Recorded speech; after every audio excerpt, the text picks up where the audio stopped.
What the nobles did to the young enslaved girls at night was forbidden even at that time. That sentence is the title, and it is a demand. It asks for moral attention before we open a single page. It also raises an immediate methodological question.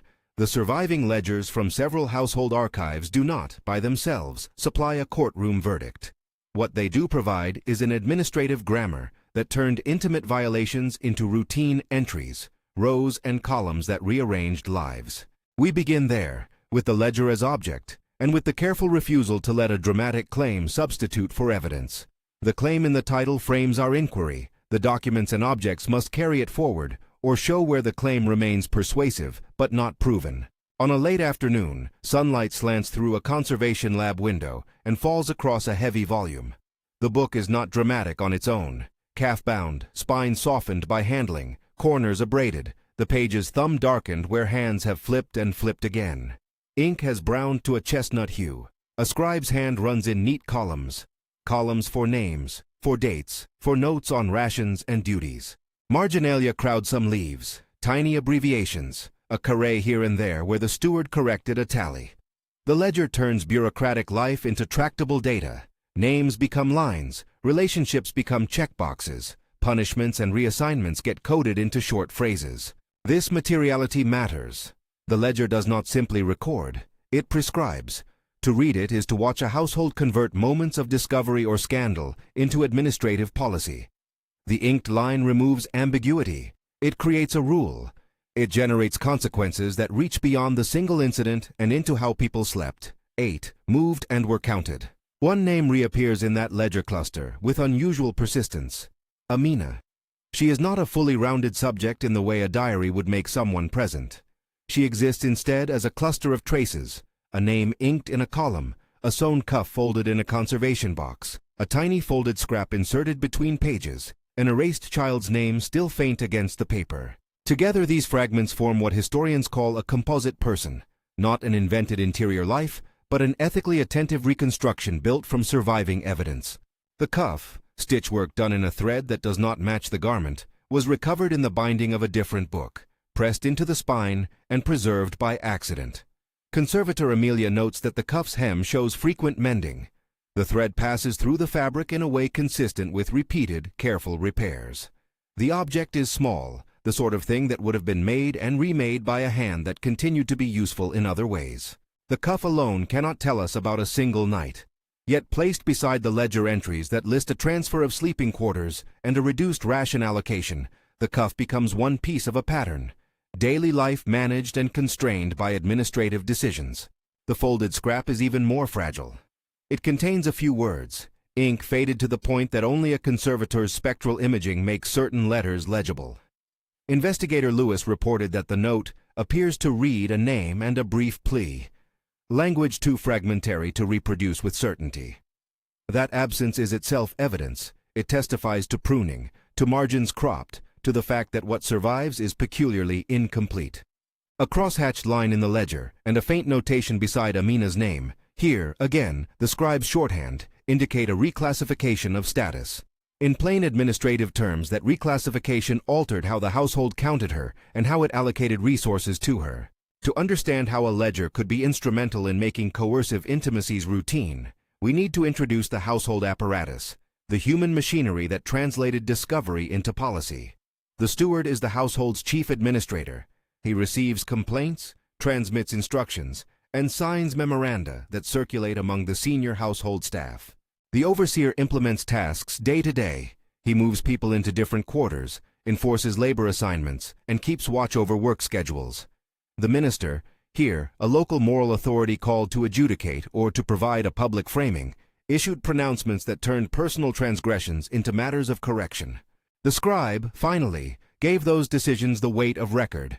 A short phrase in a ledger could be read later as justification for a policy long after the faces involved were gone. We see a recurring choreography in multiple household books. A discovery, someone reports an impropriety or an alleged breach, followed by a procedural meeting where a minister or moral arbiter is summoned. A token or coin sometimes appears in the paperwork, a small payment recorded as a settlement or an atonement, language that suggests a transfer meant to seal discretion. The steward drafts a memorandum. The overseer issues new sleeping assignments, moving a named woman from a more communal sleeping room to a closer, supervised chamber. The scribe enters a succinct phrase, paraphrased in one ledger as corrective assignment, a term that, in context, signaled both a punishment and a regulatory change. These steps are not identical in every file, but the pattern repeats across households in neighboring estates with enough frequency that historians can reconstruct a ritualized administrative process. That ritual is both formal and banal. It is formal because it uses language of correction, settlement, and order. It is banal because the ledger makes it ordinary. To see this is to understand the ledger's coercive power. To annotate a person's record with a corrective label is to authorize future limitations. Records from separate estates show similar consequences. Reclassification from household kin to household charge. Removal from family-style sleeping quarters to supervised spaces. Changes in ration allotments, restrictions on correspondence and visitation. One ledger entry, paraphrased in the conservator's notes, lists the consequences succinctly. Reduced ration, segregated sleeping, letters vetted. A practical sentence that maps into daily deprivation. We must be careful with terms like forbidden. The title asserts that what was done at night was forbidden even at that time. That kind of legal or moral absolutism requires contemporaneous sources that explicitly prescribe the acts in question. In many cases, such statutory prohibitions do not survive in the administrative record, or the household files do not include adjudications by civic courts that would render the acts formally illegal. What the ledgers do show, repeatedly, is that household elites treated certain intimacies as matters needing management. They labeled them corrective, they reassigned people, they exacted token payments, and they altered the very architecture of daily life to make those intimacies administrable. Contemporaneous moral authorities, ministers, visiting clergy, and some community depositions sometimes condemn certain behaviors as sinful or disruptive. Where such condemnations are recorded, it is appropriate to say that some sectors of society regarded the acts as forbidden or morally proscribed. Where that evidence does not exist, the ledger's bureaucratic response still suggests a social regime that sought to control bodies and relationships with administrative regularity. Consider one microstory that recurs across files in different forms. A report of an alleged impropriety reaches the steward early in the morning. The overseer assembles a terse memorandum. The steward summons the minister. In the minutes that follow, a small token, sometimes described as a coin, sometimes as a token of apology, is handed over and recorded. The ledger notes the change in status. Amina, reassigned, supervised sleeping, ration reduced. Paraphrase. Within weeks, the household arrangement shifts. Amina's name appears on a roster of supervised workers, counted separately from the children and from the domestic servants whose quarters are clustered together. The roster governs sleeping assignments and meal lines. Such administrative moves are not merely logistical, they are coercive technologies. To be counted differently is to be treated differently. More surveillance, less privacy, and fewer resources. Genealogical consequences follow. When ledgers reclassify someone's status within household accounts, those reclassifications can ripple outward into how descendants are counted and how lineages are recorded. In estate inventories and in wills, household charges are sometimes listed in ways that exclude them from inheritance or from familial recognition. Over generations, these paper exclusions produce social exclusions. A name crossed out in a family register becomes, in many cases, a material erasure from the communal memory. There is power in the paper's permanence. Inked exclusions have a longevity that survives memory and, in some cases, the bodies themselves. Yet the archive is not only a machinery of erasure, it is also the place where acts of resistance hide and surface. The stitched cuff is an act of preservation. The fabric's hidden seam, the addition of an extra stitch to mend an unraveled edge, the embroidery of a name inside a hem. These are quiet refusals to let identity be wholly overwritten by administrative categories. Amina's cuff preserves an assertion of personhood in material form. Secret lessons, scraps of writing done in the margins, faint letters taught by an older hand, invisible ink applied in a makeshift manner, testify that some people maintained networks of care and learning despite surveillance. Conservator Amelia's notebook records other traces.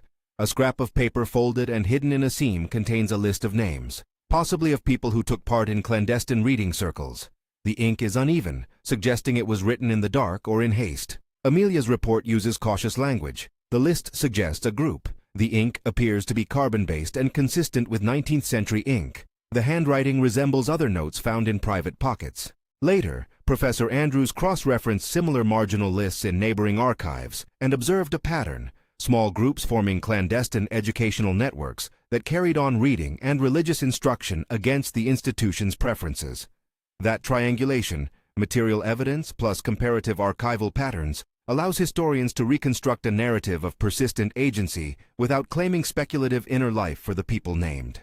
The material traces of resistance complicate the ledger's apparent totality. Where the ledger converts a life into an administrative line, the fabric, the folded note, and the secret instruction manuals reassert personhood. They are stubborn objects that refuse to be reduced. They require the reader to slow down, to imagine hands at work, to recognize mending as an ethical act. They also produce evidentiary challenges. Hidden objects are often trimmed out of bindings, scavenged, or destroyed in standard conservation practices. That very practice, that cleaning, that deacidification, can itself be an act of loss if it is done without awareness of the fragile human traces that lower-cost bindery techniques might have embedded in the book. This is where archival methodology becomes a moral practice. Conservators, investigators, and historians approach these objects with techniques that are part forensics, part humanities. Amelia uses transmitted light and multispectral imaging to reveal ghosted ink. Lewis consults depositions and probate documents to triangulate a household's staffing changes. Andrews situates the ledger lines within comparative contexts, examining neighboring estates' ledgers to assess whether an entry is idiosyncratic or part of a broader pattern. Together they practice what we might call forensic reading, attentive to materiality, careful with claims, and rigorous with uncertainty. Forensic reading has rules. When a page's margin is trimmed, a reader must note the absence. When ink has been scraped away, that scraping is itself a sign. Erasure is not neutrality. It is evidence of an attempt to omit. Conservators can detect scraping by the microscopic scours on the fiber. Spectral imaging can sometimes resurrect letters that the naked eye cannot. But the attempt to restore is not a neutral technical act. It raises ethical questions. Who owns the fragments? Who decides how much restoration is acceptable? Conservators have to balance the preservation of readability with respect for material integrity. Amelia describes these choices in her records. Choices made to reduce further deterioration sometimes obliterate traces that could have been later useful for other forms of analysis. The historian's task is parallel. When a ledger entry reads, paraphrase, corrective assignment, the historian must resist the temptation to fill that phrase with lurid details. Instead, she asks, what administrative consequences does that phrase trigger elsewhere? Does it correlate with changes in rationing? Does it coincide with a new column for supervised sleeping? Does it occur alongside testimony from ministers or neighbors? The pattern across documents gives interpretive weight. A single entry is suggestive. A repeated pattern becomes persuasive. But always the historian annotates certainty. Suggests, appears, paraphrase, reconstructed from fragments. That qualifying language protects both the archive and the people whose traces populate it. The moral synthesis emerges from that careful work. What the ledgers show, with persistent repetition, is not necessarily a uniform legal prohibition, but a bureaucratic system that regularized control over intimate life. Household elites, referred to in some accounts as masters or the local gentry, used administrative instruments to manage, to hide, and in some cases to rationalize coercive intimacies. The ledger's ordinary columns permitted extraordinary violations to become ordinary policy. Ink gave those policies a life beyond memory. At the same time, the material traces of resistance remind us that those subjected to administration were not wholly passive. The cuff stitched in a borrowed thread, the folded scrap, the clandestine lesson, these material acts assert a continuity of personhood and memory. They are small but persistent counter-testimonies. Where the ledger says reassigned, the fabric whispers a name. We have obligations as readers and as publics. Archivists and conservators need funding, but the ethical demand is broader. These records are public goods in a moral sense. They help societies confront their pasts, hold institutions accountable, and honor lives that bureaucracies tried to flatten. Supporting archives means more than protecting paper. It means investing in responsible conservation, in forensic imaging, and in accessible cataloging that lets the public see the evidence and the ways historians interpret it. If this subject speaks to you, and you want to see more of these documents or support the work that preserves them, Consider subscribing to channels and repositories that publish transcriptions and digitized images of household ledgers. Increasing access helps scholars and descendants alike reconstruct the partial histories that survive. Finally, what should we carry away from the ledger and from Amina's cuff? First, bureaucratic cruelty is not only about the presence of violence, it is about the routinization of control. A ledger can make a violation administrative. That administrative translation normalizes constraint. Second, the archive is double-edged. It helped make erasures enduring, but it also shelters traces of resilience that we must learn to read. Third, responsible interpretation requires both technical skill and moral restraint. Historians and conservators must be precise about what the documents show and cautious about what they do not. There is a particular ethical posture demanded by these materials. We must resist sensationalizing pain. We must prioritize dignity. We must, at the same time, insist on the public's right to know how institutions once recorded and regulated bodies and relationships. When the ledger reads, paraphrased in an entry as settlement, corrective, we should not look away.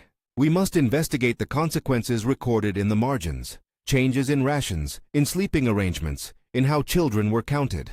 We must trace how paper produced exclusion. Supporting archives and conservators is a practical way to act on that moral stance.